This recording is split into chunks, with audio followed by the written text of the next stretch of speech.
Under the darkened skies and the howling winds deep within the Valley of the Mystics, Jen was summoned to his master's side for the last time. When Jen asked urSu what was wrong, he replied, "I was born. I was born under a shattered sky." The crystal sang to the three made one. urSu was, of course, speaking of the Great Conjunction, an event in which the Great Crystal split the Urskeks into two separate beings, the evil Skeksis and the wise Mystics. But even though the Mystics had been crafted as the good that balanced the evil, urSu and the rest knew well that their very existence was unnatural and therefore a scourge on Thra, and that is why in this moment he was allowing himself to die. Immediately after the Great Division, urSu took it upon himself to assume leadership, perhaps influenced by the crystal's power of fate, and led the rest of the Mystics into the Valley of the Standing Stones. Here, he instructed and suggested that the Mystics would no longer interfere with the affairs of Thra, unless called upon directly by the crystal itself. Of course, this new rule of law did not remain unquestioned, and notable characters like Urva the Archer and Urgo the Wanderer would eventually come to leave their own order in pursuit of more valuable meaning. And the Mystics' will was soon tested, when mysterious creatures called the Makraks began to attack various villages throughout the land. To the surprise of all, even in these desperate circumstances, urSu did not intervene, instead refusing Raunip's pleas to stop the Skeksis from going to war and aiding the Gelfling villages. But this was not done out of spite or pride. urSu simply firmly believed that because the Uru were unnatural creatures just like the Skeksis, any action taken by them on this planet could lead to unforeseen circumstances, possibly circumstances that would hurt the planet, and so he refused. However, even the most wise of all cannot refuse to help forever, and as long as he was alive, urSu felt responsible. This notion is what led him to eventually lend assistance to the cause, not by fighting, but by offering another solution. They would relocate the Makraks to the Field of Fire, a habitat which would provide a more suitable home for their kind, with Aughra's son Raunip volunteering to lead the campaign.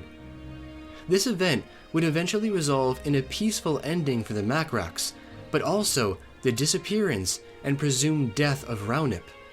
And it was then that urSu realized that the Mystics were as much a part of this world as any other creature, for Raunip himself was not native to this planet, and if someone like that could sacrifice themselves, perhaps the Uru could as well.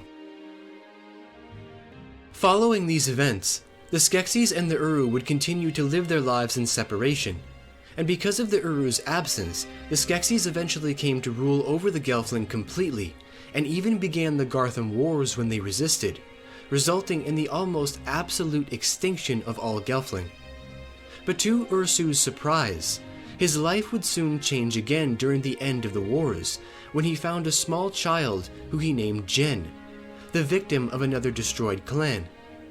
Seeing this child moved something within him, causing him to understand that even though he himself could not intervene, he could raise a Gelfling to complete these tasks, and so Jen became his student.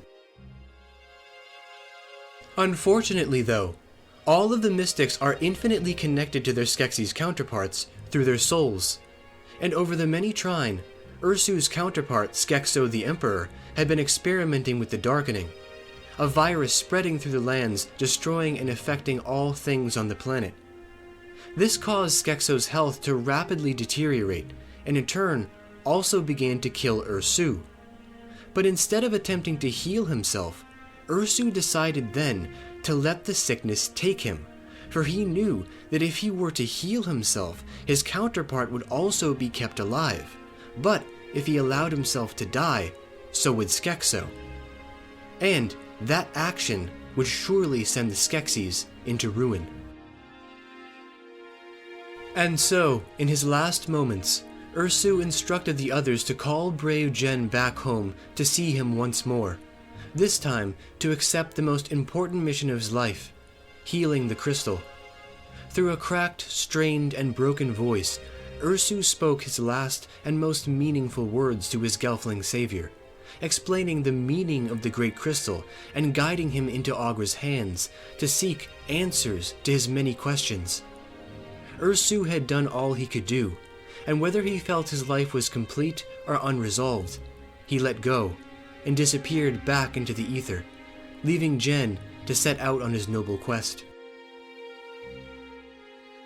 Without a doubt, urSu endured the most impactful and trying life of any mystic, making the choice to leave the Skeksis to hide away from the problems of Thra, choosing to lead by silence, by observation, under the humble natures of Thra, understanding the planet rather than ruling it. But even he could not escape his fate, for even though he had made the decision to respect Thra by removing himself from it, he found that Thra's will would still one day call upon him to make the ultimate sacrifice, resolving every action he ever made, and proving that he was a true part of the planet. He was not an abomination. He was a master of Thra.